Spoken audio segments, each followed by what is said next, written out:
मला त्याचं उत्तर तर जे मागणी करतात तेच देऊ शकतात।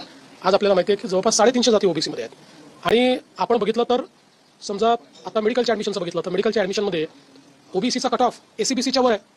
संदर्भात काही नियम निकष तयार केले, त्या नियम निकषानुसार जर त्या ठिकाणी आंदोलन झालं तर आम्हाला काही अडचण नाही है। राहुल गांधी जो है प्रधानमंत्री नरेंद्र मोदी की माताजी के ऊपर विवादित टिप्पणी की है दरभंगा में।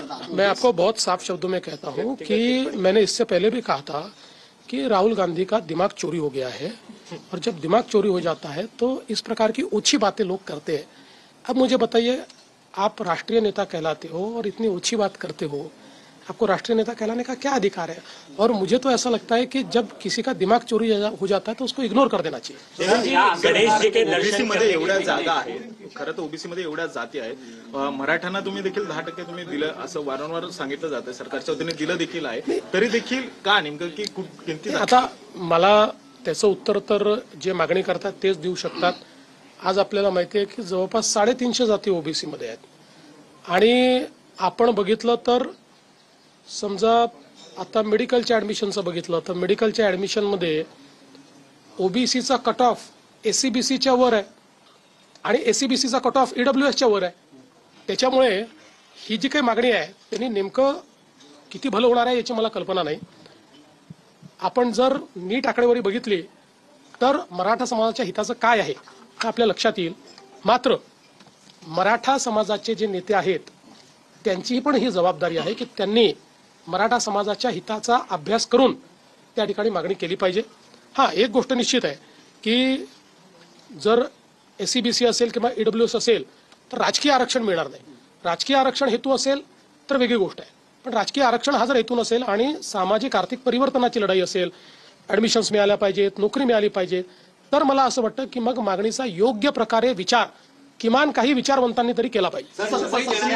उद्धव ठाकरे असतील, शरद पवार असतील, ते देखील आता पाठिंबा देताना पाहायला मिळतात। काय या आंदोलन जे आहे ते कुठेतरी शक्तीला मिळतंय।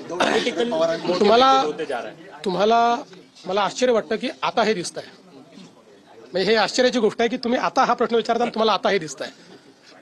यापूर्वी काय झालं हे तुम्ही सगळ्यांनी बघितलेलं आहे। आजही आंदोलनाकरता रिसोर्सेस उभे करणारे कोण आहेत वगैरे हे सगळं आपल्याला पाहायला मिळत आहे। पण ठीक आहे, माझं म्हणणं काय आहे, आमच्याकरता हे आंदोलन राजकीय नाही, आम्ही याला सामाजिक चष्म्यातनं पाहू। काही राजकीय पक्ष हे त्यांच्या खांद्यावर बंदूक ठेवून आपला फायदा करण्याचा प्रयत्न करतायत, पण त्यांचं नुकसान होईल, फायदा होणार।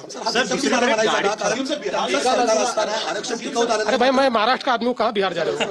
गणेश दिसतोय का? कारण त्यांचं सरकार असताना त्यांना आरक्षण टिकवता आलं नाही, आता तेच कसं आरक्षण द्यायचं? नाही, म्हणूनच बघा, मी पुन्हा एकदा सांगतो, दाव्यानं सांगतो की मराठा समाजाकरताचे निर्णय मी मुख्यमंत्री असताना आणि त्यानंतर शिंदेसाहेब मुख्यमंत्री असतानाच झाले आहेत।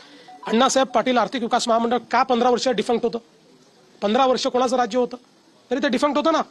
मी ते उभं केलं आणि आज 1.5 लाख उद्योजक आमच्या नरेंद्र पाटलांच्या माध्यमातून आज त्या ठिकाणी अण्णासाहेब पाटील आर्थिक विकास महामंडळाने तयार केले। आज सारथीच्या माध्यमातून IAS IPS ऑफिसर तयार होत आहेत, MPSCचे विद्यार्थी तयार होत आहेत, स्पर्धा परीक्षांमध्ये विद्यार्थी त्या ठिकाणी टिकतात। सारथी माझ्या काळात मी केलेला आहे आणि नंतर आम्ही पुन्हा शिंदे साहेबांच्या सरकारमध्ये ते स्ट्रेंथन केलं आहे। शिक्षणाच्या योजना, त्या ठिकाणी वसतिगृहाच्या योजना, वसतिगृह होत नाही तोपर्यंत भत्त्याच्या योजना, सगळ्या आम्ही केलेल्या योजना आहेत।